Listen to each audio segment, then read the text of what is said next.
నమస్తే, welcome to our channel. నేను సౌజన్య. Pulivendula TDP అభ్యర్థి బీటెక్ రవి సవాల్ విసిరారు. తాను అయితే నార్కో అనాలిసిస్ టెస్ట్కి రెడీ అని, మరి అవినాష్ రెడ్డి ఆ టెస్ట్కి రెడీ అన్నట్టు సవాల్ విసిరారు. మరి దీనిపైన అవినాష్ రెడ్డి ఏ విధంగా స్పందిస్తారు ఏంటి, ఈ అంశానికి సంబంధించి మనతో మాట్లాడడానికి, వారి విశ్లేషణని మనతో పంచుకోవడానికి ఈరోజు మనతో పాటు ఉన్నారు సీనియర్ జర్నలిస్ట్ డివిఎస్ గారు ఉన్నారు. వారితో మాట్లాడదాం. నమస్తే అండి. నమస్తే. పులివెందుల టీడీపీ అభ్యర్థి బీటెక్ రవి విసిరినటువంటి సవాల్కి అవినాష్ రెడ్డి రెడీ అవుతారని చెప్పి అనుకోవచ్చా ఈ నార్కో అనాలిసిస్ టెస్ట్కి? అవినాష్ రెడ్డి స్పందించాలా, ఎందుకంటే ఒక సవాల్ అతను విసిరినప్పుడు అతను తప్పు చేయలేదు కాబట్టి వాళ్ళు సవాళ్ళు విసురుతున్నారు, వీళ్ళు తప్పు చేశారు కాబట్టి వీళ్ళు పారిపోతున్నారా అనేది ప్రజల్లోకి వెళ్తుంది.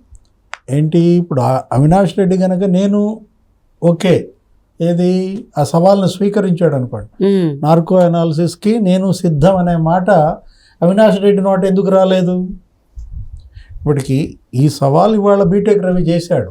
ఏంటి ఈరోజు సాక్షి పేపర్లో మళ్ళీ ఫుల్ పేజ్ చేశారు, అదే ఎపిసోడ్ ఏది గతంలో ఏదైతే రాశారో. కాకపోతే పోయినసారి ఏం చేశారు, చంద్రబాబు చేతిలో గొడ్డలు పెట్టారు, ఇప్పుడు గొడ్డలు మార్చి దస్తగిరి చేతిలో పెట్టారు, చంద్రబాబు చేతిలో పెట్టలేదన్నమాట. ఇప్పుడు అంటే ఏంటి, ఇప్పుడు ఈరోజు సాక్షి పేపర్లో వచ్చిన వెర్షన్ కూడా డ్యూయల్గా ఉంది, నమ్మేటట్టుగా లేదు. ఒక వెర్షన్ ఏమో ఆస్తుల కోసం సునీత చంపించిందంటారు, ఇంకో వెర్షన్ ఏమో అధికారం కోసం చంద్రబాబు చంపించిందంటారు. ఏది స్పష్టత ఇవ్వకుండా వాళ్ళందరూ కలిపి చెప్తోంది ఏంటి, కడప సీటు కోసం ఈ హత్య జరిగింది, కడప లోక్సభ సీటు కోసం ఈ హత్య చేశారు అని చెప్పి వాళ్ళ భాస్కర్ రెడ్డి కూడా జైల్లో ఉన్నాడు కదా. A7 A8 వీళ్ళిద్దరూ ఎవరు, తండ్రి కొడుకులు, అవినాష్ రెడ్డి భాస్కర్ రెడ్డి. షర్మిల చెప్పింది అది, మా బాబాయ్ నాకు ఇవ్వమన్నాడు టికెటు, లేకపోతే షర్మిలకి ఇవ్వమన్నాడు, మరి ఆయన లోక్సభ సీటు కోసమే హత్య జరిగిందనేది షర్మిల చెప్పిన అదే, సునీత చెప్పిన అదే. ఒక పార్టీ కాదు, అన్ని పార్టీలు చెప్తోంది వైసీపీ హస్తం ఉంది, ఈ హత్య వెనక వైసీపీ వాళ్ళే చేశారు. ఇప్పుడు బ్రో కిల్డ్ బాబాయ్ అంటున్నారు, హూ కిల్డ్ బాబాయ్ అనేది ఇప్పటిదాకా మనం చూసాం, ఎక్కడ చూసినా అదే మనం వైరల్ అవుతుంది, హూ కిల్డ్ బాబాయ్.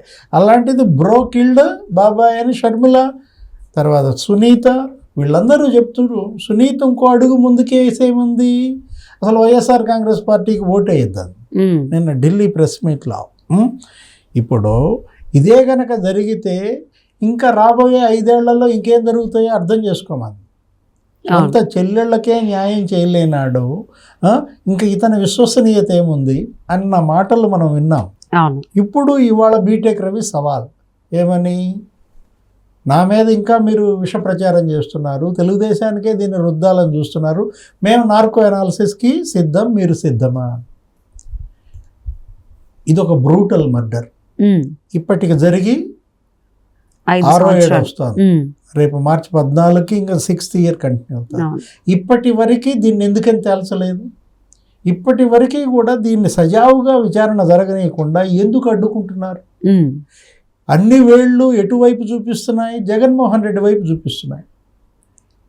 All roads lead to Rome అంటారు, all fingers pointed towards Jaganmohan Reddy. Tadepalli palace వైపే చూపిస్తున్నాయి. ఇప్పుడు ఆమె ఏమంది, సునీత నాకన్నా ముందు జగన్మోహన్ రెడ్డికి ఎలా తెలిసింది హత్య అని. సునీతకు, సునీత భర్తకు ఈ హత్య జరిగిందన్నది ఎన్నింటికి తెలిసింది? ఆరుంబాబుకు తెలిసింది. మరి జగన్మోహన్ రెడ్డికి ఈ హత్య సంగతి 3ంటికే తెలుసని, 4ంటికే తెలుసని. అసలు అవినాష్ రెడ్డి ఆ టైంలో ఆయన వాట్సాప్ కాల్స్ ఎవరితో, ఆ చాటింగ్ ఎవరితో, ఇలా ప్రశ్నలు వేసింది. 1:58 నుంచి 3 దాకా అవినాష్ రెడ్డి ఎవరెవరితో మాట్లాడాడు, ఎవరెవరితో చాట్ చేశాడు. అదే సమయంలో తెల్లవారుజామున జగన్మోహన్ రెడ్డి మేనిఫెస్టో కమిటీతో సమావేశమయ్యాడు. మేనిఫెస్టో కమిటీలో కల్లం అజయ్ రెడ్డి ఉన్నాడు, ఉమ్మారెడ్డి వెంకటేశ్వర్లు ఉన్నాడు. సిబిఐ అజయ్ రెడ్డిని కూడా అడిగింది, వాంగ్మూలం తీసుకుంది, ఆయన కూడా ఇచ్చాడు. కాకపోతే మళ్ళీ నేను అది ఇవ్వలేదు, వాళ్ళు ఏదో వచ్చి గబాలన నాకు చెప్పకుండా రికార్డ్ చేశారనో ఏదో అన్నారు. ఆ మేనిఫెస్టో కమిటీ ఆ మీటింగ్ జరిగినప్పుడు ఏంటి, ఆయన పైకి వెళ్ళాడు, పైనుంచి ఎవరో పిలిచారు, ఆయన మళ్ళా కిందకు వచ్చాడు, బాబాయ్ నో మోర్ అన్నాడు. ఇట్లా మనం చూసాం. అంటే ఏంటి, ఆ సమయంలో జగన్మోహన్ రెడ్డికి తెలిసినా ఆయన హెలికాప్టర్లో స్పాట్ కిందకు వెళ్ళలేదు, రోడ్డు మార్గాన్ని ఎందుకు వెళ్ళాడు, అంత సమయం ఎందుకు కాలయాపన చేశారు, ఇలా అన్ని ప్రశ్నలు జగన్మోహన్ రెడ్డికే పడుతున్నాయి. గూగుల్ టేక్అవుట్ స్పష్టంగా చెబుతోంది.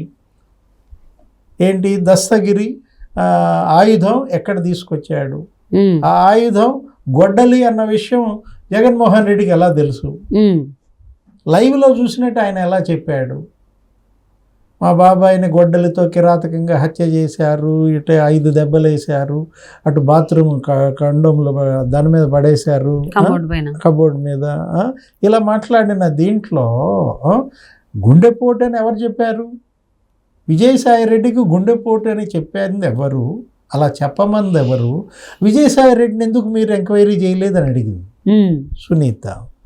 ఇప్పుడు ఒక విజయసాయి రెడ్డినే కాదు, వీళ్ళందరినీ కూడా ఎంక్వైరీ చేయాలా, ఇప్పటికైనా సిబిఐ స్వేచ్ఛగా దీనిపైన దర్యాప్తు చేయాలి.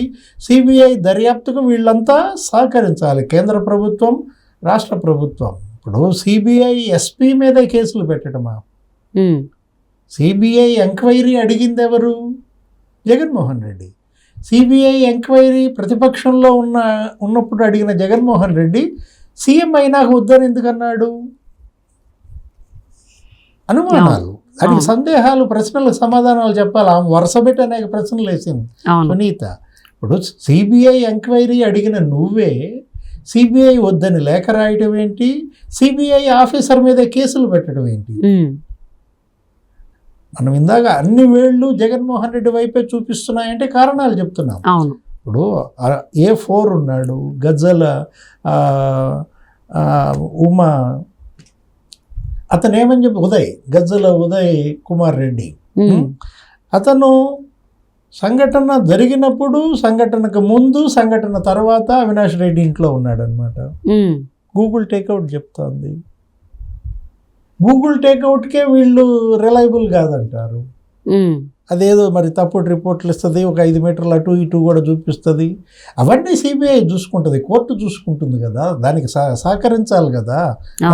ఇప్పుడు గజ్జల ఉదయ్ కుమార్ రెడ్డి 4ంటికే బయటకు అటు ఇటు తిరిగాడని ఎదురొచ్చిన వాళ్ళందరికీ చెప్పాడని వాళ్ళ తల్లే చెప్పింది పక్కింటి ప్రభావత్తో. ఏమని, వివేకానంద రెడ్డిని చంపేశారంట అని. ఇది ఎన్నింటికి, ఉదయం 4-5 ఆ ప్రాంతంలో. మరి ఆ సమయంలో హత్య జరిగిన ఆ విషయం తెలిసిన ప్రపంచానికి ఎందుకని చెప్పలేదు, 6:15 దాకా ప్రపంచానికి చెప్పకపోవటం ఏంటి, రక్తపు వాంతులు అనడం ఏంటి, గుండెపోటు అనడం ఏంటి? ఏ విధంగా వీళ్ళు దాన్ని ట్విస్ట్ చేశారు, డైవర్షన్ చేస్తున్నారు. ఇప్పటికీ కూడా దాన్ని డైవర్షన్ చేస్తున్నారు.